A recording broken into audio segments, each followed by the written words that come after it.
All right, this reaction video is less fun. I want to talk about Gabby Petito, Brian Laundrie.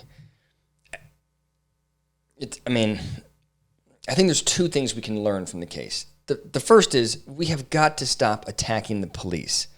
The police did not miss any major red flags. I keep seeing this all over the internet. The police screwed up. It's the police's fault. Look, hindsight is 20/20. Yes, there are things. If you watch the video, I'm talking about the body camera footage. If you watch the video, there are things that were indicators of abuse. There were things that, in retrospect, look pretty bad and should have been questioned more. Yes, but there is nothing that is so overt that I think a mental health professional or anybody can look at it and go, oh yeah, I knew this was a dangerous man. I just don't believe it. It seems like everybody is coming out of the woodwork and saying, oh yeah, I can look at him, I can tell he's a creep, definitely an abuser, he's just like Chris Watts. I just don't think that's the case. I did a video on Chris Watts, which I'll link above, and there was more information about Chris. People knew Chris. His behavior, I thought, was far more questionable and concerning. And, at the time he had been charged, it was sort of really clear. That's not the case with Brian. At the time of him being pulled over, he hadn't been charged. There was no evidence that he had hurt Gabby. There were scratches all over him, right? And I think it's insincere for anybody to say that they would look at that situation and know that he was dangerous. Now, in retrospect, now that I know that Gabby has been murdered, I can look at it and go, hey, here are some things that are super concerning. And in retrospect, yeah, the police should have done something. So I think the focus needs to move off of the police to the second thing that we should learn here is that it's not about the police making a mistake. The mistake is in the process that the police followed.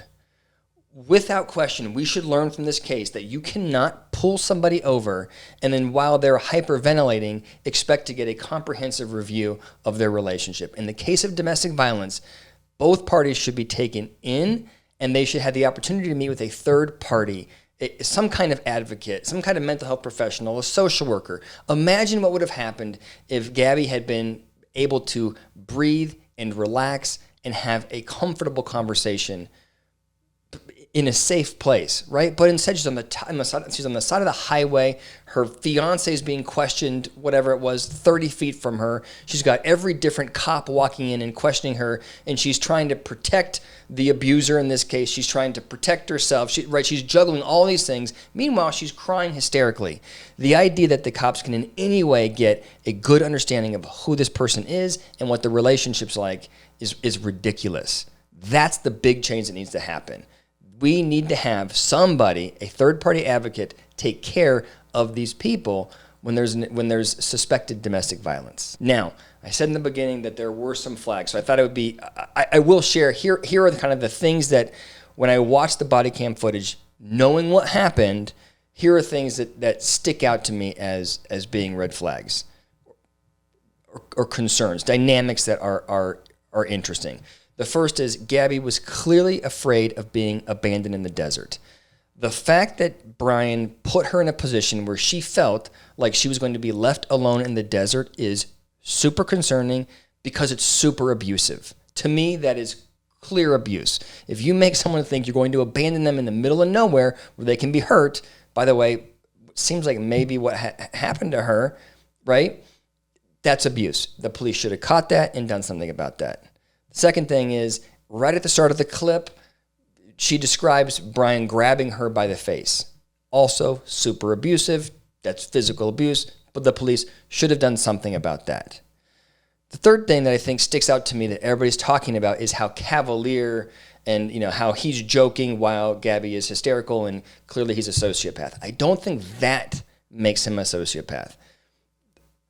When there is a conflict and you're invested in that fight, like they were fighting it on the highway while they were driving, I think it's easy to get sort of sidetracked and you're only focusing on that conflict, and that's why he was speeding. But when you get pulled over by the police, it's a shock to the system. I think it pulled Brian out of the fight and got him to refocus on the police with a ton of adrenaline. I think that adrenaline and the anxiety pulled him out of the conflict with Gabby and allowed him to speak with a clear mind.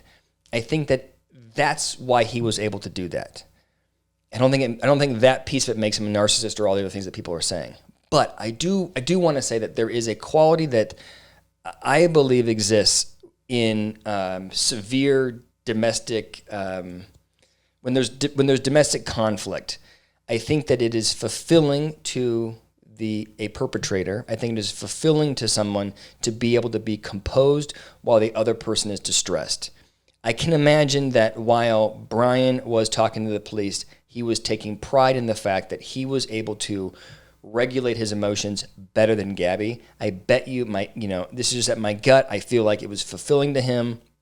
And I think he leaned into it, and I think that's the reason why he was joking. I think that by joking, he was demonstrating to the police that, look how composed I am. I don't get riled up. She's nuts, right?